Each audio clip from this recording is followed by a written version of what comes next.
Normally, you can only attach one energy per turn to one of your Pokemon, so being able to speed this process up greatly increases the rate at which you can start winning and getting your strategy online.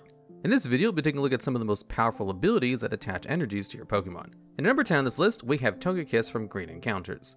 Togekiss has the ability Serene Grace, which was able to look at the top 10 cards of your deck and attach as many basic energy cards as possible to the Pokemon as you like. But an acceleration tool like this didn't come without its downsides. This card could only use its Pokepower when being evolved. Togekiss being a Stage 2 Pokemon didn't make this particularly easy, but the pace of the game at the time and some changed rulings made it possible for it to be a relevant meta card.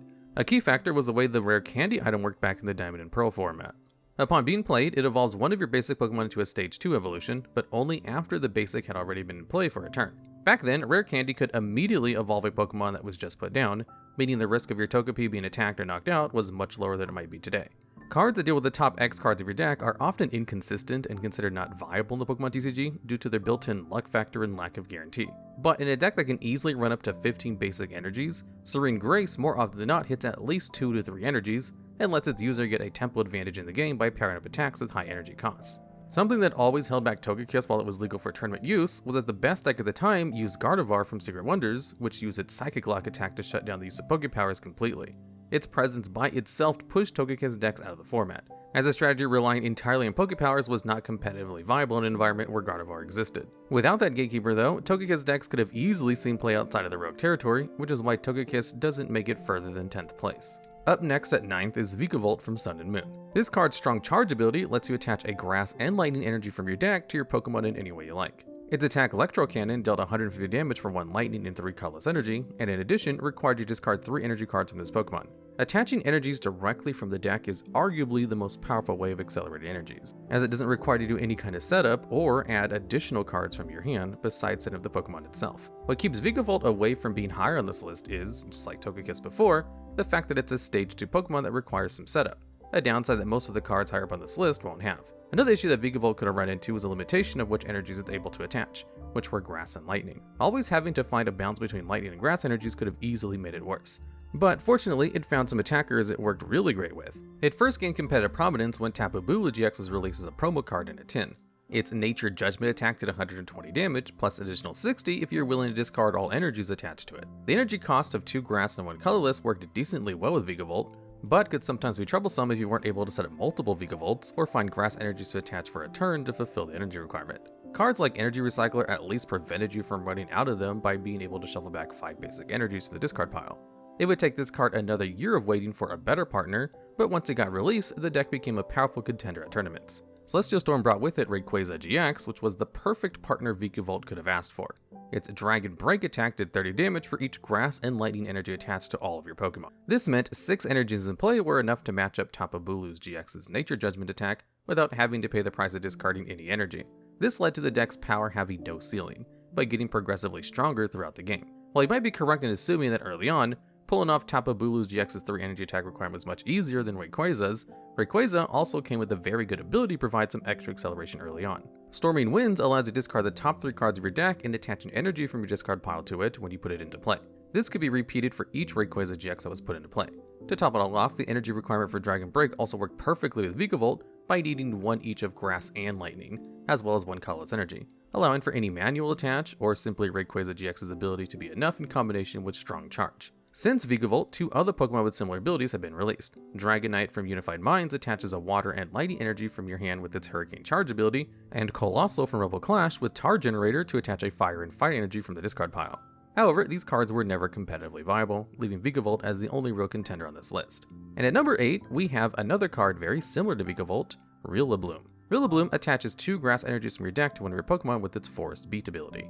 Its Hammer In attack does 140 damage for 3 grass energy and 1 colorless, but was very rarely used because most Pokemon had more than 140 HP, so Rillaboom needed to find another Pokemon to power up and deal better damage. While it's a downside that you can't split the energies between Pokemon, it certainly helps that you're not forced into playing different types of basic energies in the same deck, especially when it comes to consistency. Just like Vikavolot, this card is a Stage 2 Pokemon, but when it was at its prime, it didn't even have to use Rare Candy. Rowlet and Alolan Exeggutor had an attack called Super Growth, which, for no energy at all, allowed you to evolve one of your grass Pokemon into its highest stage. Meaning you could go from Gookie into Thwackey all the way up to Rillaboom with just a single attack, allowing you to get Rillaboom into play as early as turn 1, if you went second and could find a way to attack. This helped this card's viability and made it a decent competitive option until the final cards of the Sun and Moon block, when Rowlet and Alolan Exeggutor would leave the format. Some players still try to make this card work by pairing with cards like Delmai's VMAX, which could either do 30 damage to one of your opponent's Pokemon for each grass energy attached to it with its swinging chain attack, and 240 damage for 3 energies with Max Anchor, but it simply took too long to deal any relevant damage, or even be able to pick up any knockouts at all. By the time the Fusion Strike expansion was released, any kind of Rillaboom decks had already completely disappeared from the competitive scene. Its ability is powerful nonetheless, and gets it a rightful spot on our list. And at number 7, we have Regigigas. Its Ancient Wisdom lets you attach any 3 energies from your discard pile to one of your Pokemon. While this may sound incredibly powerful, there's one pretty big requirement to fulfill in order to use it. All the other 5 Regis. Regice, Regirock, Registeel, Regieleki, and Regidrago have to be in play in order to use it, essentially meaning that those are the only Pokemon that can be powered up.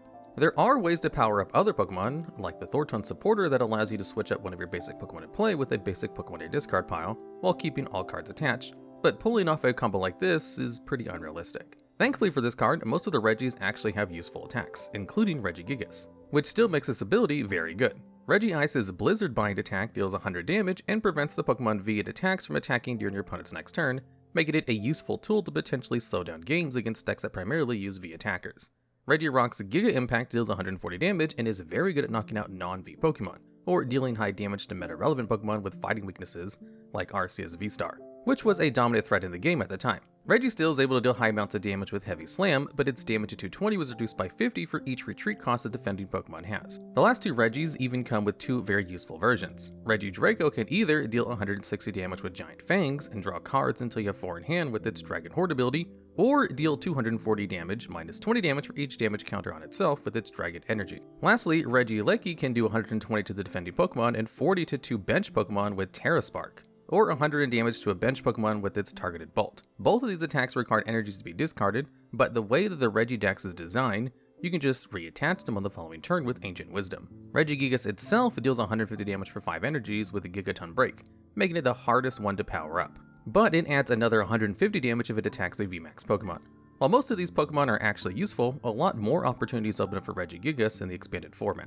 Skyfield increases both players' bench sizes to 8, which actually allows the deck to have additional Pokemon in play to attach to or use for setup. This card is still relatively unexplored and expanded, which means we might see it even more high on this list in the future. But for now, we can still definitely say that Ancient Wisdom is one of the best energy acceleration abilities we've seen in the game so far, putting Regigigas on the list. And at number 6, we have Palkia VSTAR. Its VSTAR ability Star Portal attaches 3 water energies from your discard pile to your water Pokemon any way you like, making it a powerful way to quickly set itself up and or other attackers on the field. Under normal circumstances, this would easily be the second best or maybe even the best ability on this list, but the limitation of it being a V-Star power and therefore only being able to use once per game makes it less impactful over the long run of a game, compared to the rest of the list. This card's true power comes from its attacking power. Its attack Subspace Swell deals 60 damage plus 20 more for each Pokemon in either player's bench, getting up to 260 if both benches are filled. This raw power in addition to good water type support immediately made Palkia V-Star the best deck when it was released. But this doesn't mean that it has only been used by itself. Multiple different water attackers have benefited from Star Portal since Palkia V-Star's release. The first attacker it was paired with was Ice Rider Calyrex VMAX, which is capable of dealing up to 250 damage with Max Lance at the cost of discarding 2 energies. This helped Palkia V-Star to beat decks that tried to abuse its lightning weakness or simply tried to play with a low bench size to mitigate Subspace Swell's damage. Its most successful partner came in the form of Kyurem VMAX, which was released in Lost Origin. It had a similar attack to Ice Rider, but instead of starting at 10 damage and dealing 120 more for each discard energy, up to 2, Kyurem's Max Frost attack starts off at 120 damage with an additional 50 damage for each discarded energy, without putting on a limit. On top of that, it also brought its own form of energy acceleration with Glaciated World, an ability that lets you discard the top card of your deck and attach it to one of your Pokemon if it was a water energy. Oranguru's Primate Wisdom ability allows you to switch the top card of your deck with one of the cards in your hand, allowing you to put a water energy on top to guarantee that Glaciated World can hit a water energy. As a meta-relevant attacker with a powerful energy acceleration ability, Palkia V-Star gets its rightful spot on this list. And at number 5, we have Shadow Rider Calyrex VMAX. Its ability, Underworld Door, attaches a basic Psychic Energy from your hand to one of your bench Pokemon and draws 2 cards from the deck. Its attack, Max Geist, makes perfect use of the high amount of energies you can attach to your Pokemon by dealing 10 damage plus 30 for each Psychic Energy attached to all of your Pokemon. This combination of energy acceleration and draw power makes this card one of the most unique ways to attach extra energies that the Pokemon TCG has ever seen. The way that Shadow Rider Calyrex VMAX worked at the beginning was simple. Set up multiple copies on your board and attach up to 4 energies per turn, while their abilities were also drawing up to 8 cards from them. This strategy meant that the power level of the deck would get progressively better the longer the game lasted, and this actually put Shadow Rider as one of the best decks shortly after its release in Chilling Reign. This deck was also easily able to use Gengar Mimikyu GX's Horror House GX attack, which prevented your opponent from playing any cards from their hand during their next turn. This made sure you bought yourself a turn to establish your bench Shadow Rider before your opponent even got to play. Unfortunately, Pokemon released a couple of very powerful Dark-type attackers that would be able to easily exploit the 3 prize cards this card would give up when being knocked out. And once Gengar Mimikyu GX rotated, Shadow Rider fell off the map completely. There have always been tries to make it work as its ability is so incredibly powerful when being used consistently. But even Mewtwo VSTAR from Pokemon Go Set with its Side Purge attack that does 90 damage for each psychic energy discard from Pokemon in play. This is capped at 3 energies, but being able to do 270 damage is certainly nothing to scoff at. Popular ability lock cards like Path to the Peak, which prevents Roblox Pokemon, which includes V Pokemon, from using their abilities, made it even more tough for Shadow Rider to regain its footing in the game as a viable deck. This card could have easily been higher up on this list if there weren't as many cards trying to stop it from working, but it still gets its 5th place on this list purely because of how amazing of an ability Underworld Door is. And at number 4, we have Electrode GX. Its ability, Extra Energy Bomb, lets you knock out this card, giving your opponent 2 prize cards. In exchange, you get to attach up to 5 energy cards from your discard pile to any of your Pokemon, including Pokemon GX and EX. Its attack, Electro Ball, did 50 damage for 2 energies, which at the time was weak because most attacking Pokemon had around 200 HP. Its GX attack, Crush and Burn GX, could be used to deal a high amount of damage by dealing 30 plus 50 more for each energy discard from Pokemon in play. But because GX attacks were only usable once per game, this wasn't a reliable attacking strategy. This card is actually heavily inspired by Electrode EX from Fire Red and Leaf Green, which had a Poké Power with the same name as Electrode GX's ability that also attached 5 energies from your discard pile in any way you like, by knocking out Electrode EX.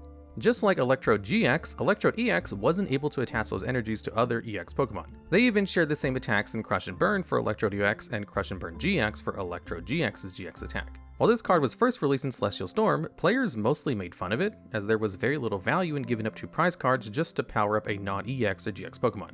But later down the line, it would get its rightful place in the spotlight. It never found any competitive relevance in the standard format, but the giant card pool of the expanded format, an alternative format that includes all cards all the way back into black and white, always offers unique ways for broken interactions between cards that were never intended to exist together. In February 2020, a new unintended deck made a big splash of competitive expanded tournaments. Trevenant and Dust Noir GX with its Night Watch attack was able to heavily disrupt your opponent's setup by dealing 150 damage and shuffling away 2 of their cards in hand. Milotic from XY had an ability very similar to Electro GX with its Energy Grace ability that would knock itself out to attach 3 basic energies to 1 Pokemon in play. Because it was printed so much earlier than Electro GX, when GX Pokemon weren't even around yet, it didn't have the restriction of not being able to attach to GX Pokemon, meaning it could attach its energies to Trevenant and Dust Noir GX. This deck was so powerful that it even led to Milotic's ban from the format, where it still isn't legal for play today. In a competitive scenario, Milotic worked better than Electro GX because it gave up less prize cards and attached to GX Pokemon. But in terms of raw power, attaching 5 energies that can even include special energies is a better ability, which is why Electro takes a spot over Milotic. After Milotic's ban, players got creative and found ways to make use of this card to attach energies to GX Pokemon.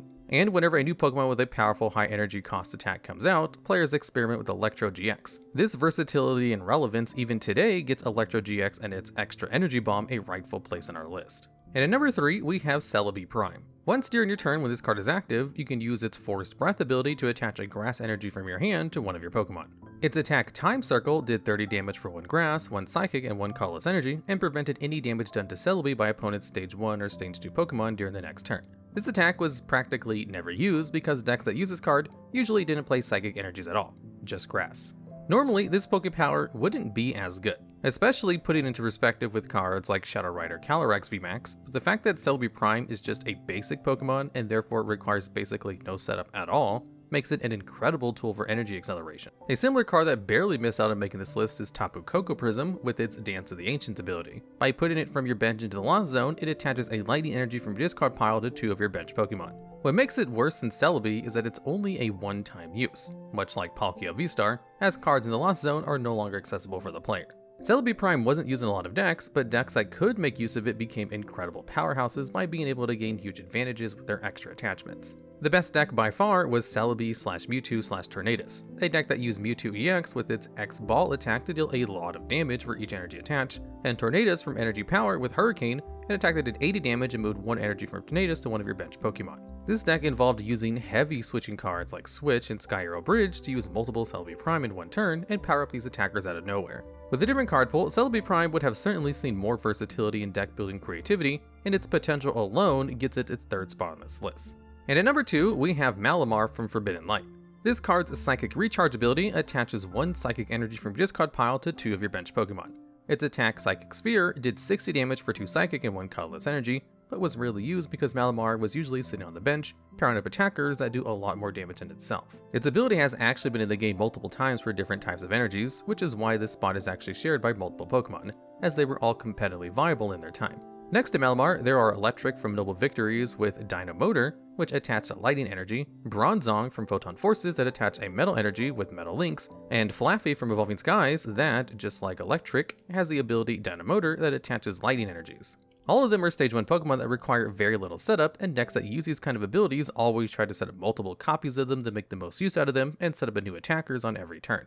In terms of their relevance in the game, Electric and Malamar are definitely the most relevant ones, with both of them doing well over a long period of time in multiple different meta-relevant decks. When Electric first came out, it was paired with one of the most powerful attackers at the time, Mewtwo EX. With its X-Ball attack, it was easily able to deal a high amount of damage by dealing 20 damage for each energy attached to both Pokemon, giving it the power necessary to deal with most threats at the time. The deck also used Zekrom from Black and White and its Bolt Strike attack, dealing 120 damage and 40 damage to itself. Should your opponent not be able to finish off Zekrom, it could use its Outrage attack, dealing 20 damage plus 10 for each damage counter on itself. Throughout time, this deck was able to use a lot of different attackers that were released even later down the line, and a second variant also found success, Rayquaza EX from Dragon Exalted. Its Dragon Burst attack could either discard all basic fire or basic lightning energies attached to Rayquaza to deal 60 damage for each energy discarded, meaning it could reach one-hit knockouts much faster than the prior version could. The only downside for the deck was that it always had to find a new fire energy whenever Rayquaza EX was knocked out, which could sometimes become a problem during later stages of the game. Malamar variants had much more longevity compared to Electric, with the very first version of the deck actually working very similarly to Rayquaza EX/Electric decks by using Ultra Necrozma GX. Its Photon Geyser attack made you discard all psychic energies attached to it for 20 damage, plus an extra 80 for each discarded energy. For players that didn't want to use an attacker that needed multiple different basic energies to attack, Necrozma GX offered an alternative way. Fully relying on basic psychic energies, it could use its Prismatic Burst attack, which discarded all psychic energies attached to it and dealt 10 damage plus an extra 60 for the energies discarded. These two versions stuck around for the first couple of months after Malamar's release until players eventually start to experiment with alternatives that would mostly use single prize attackers instead of GX, which would always give up 2 prize cards when being knocked out. While the first version of the 1 prize deck found some mediocre success, it took until Lost Thunder for Malamar to regain its footing as a top deck. The release of Giratina completely shaped how the deck would be playing going forward by providing one of the best single prize attackers it could have asked for. Its Shadow Impact did 130 damage while putting 4 damage counters on one of your Pokemon, usually itself, as you expected it to be knocked out. The attack was already powerful by itself, considering that Giratina only gave up 1 prize card. Its true power came from its ability. Distortion Door, which puts Giratina from the discard pile back into the bench, while also putting 1 damage counter on 2 of your opponent's bench Pokemon. This didn't just provide the deck with infinite attackers, but also some extra damage potential. The deck also included a large variety of different techs, which allowed it to get an edge in most matchups. The only part that Malamar always seemed to struggle with was consistency, which prevented it from ever getting to the very top. The last version before its rotation made use of Mewtwo and Mew GX and its Perfection ability, which let it use the attacks of any EX or GX Pokemon in the discard pile, as long as it had the necessary energy attached.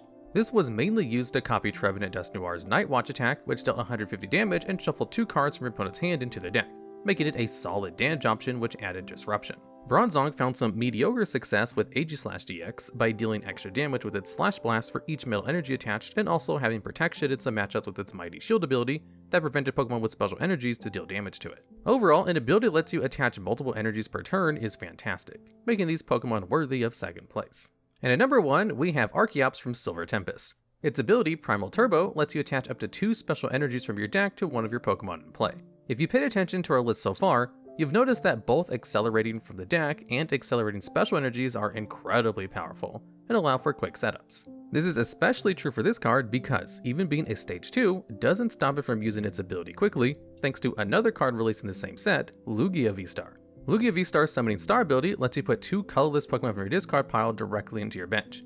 This means you can simply take 2 Arceops that you previously discarded with supporter cards like Professor's Research, which discards your hand and draws 7 new ones, or item cards like Quick Ball and Ultra Ball that discard 1 and 2 cards respectively to search your deck for a basic Pokemon in Quick Ball's case, or for any Pokemon in Ultra Ball's case. This completely eliminates any need for cards like Arceops' previous stages or Rare Candy, because you're still easily able to get 2 Arceops in play as soon as possible. While it's pretty self-explanatory what cards of basic energy acceleration Pokemon get into play, special energies are a different story. If there weren't any useful special energies to be used, Arceops would be basically worthless. But thankfully for it, it came around at just the right time with some of the best special energies we've ever had in the game. The most frequently used ones were Powerful Energy, which provided 1 colorless energy and adds an extra 20 damage to attacks done by colorless Pokemon. Powerful Energy found multiple uses in this deck because you could bolster your Lugia V-Star's damage or even attack with Arceops' Speed Wing attack, which required 3 colorless energy to do 120 damage. Aurora Energy, which provides any type of color energy and normally requires a discard from the hand, something that can also be used to get Arceops into the discard pile. V-Guard Energy, which provides a colorless and prevents 30 damage done to the Pokemon it's attached to by V Pokemon. Double Turbo Energy, which provides 2 colorless energy, but also reduces damage done by Pokemon it's attached to, and Capture Energy, which is the most useless one to attach because it normally places a basic Pokemon from your deck onto your bench when you attach it from your hand, something that doesn't trigger when attached by Primal Turbo. On top of these colorless providing energies, Arceops decks can also make use of a variety of colored special energies, like Hiding Dark Energy, which provides a dark energy and reduces the retreat cost of dark Pokemon it's attached to by 2, or Heat Fire Energy, which provides a fire energy and adds 20 HP to a fire Pokemon it's attached to. Those are the most commonly used special energies, but there are many others that have yet to show their true potential. With an ability like Primal Turbo around, players will now always have to check newly released special energies twice, as they can prove to be very powerful later down the line. The amount of power and flexibility that Arceops provides gives it a well-deserved first place, and it will probably take a long time until we see a better ability than Primal Turbo in the game. Alright, and that's it for the list. Are there any other Pokemon with acceleration abilities that we may have missed, or do you have any ideas for future videos similar to this one? If so, please let us know down in the comments below.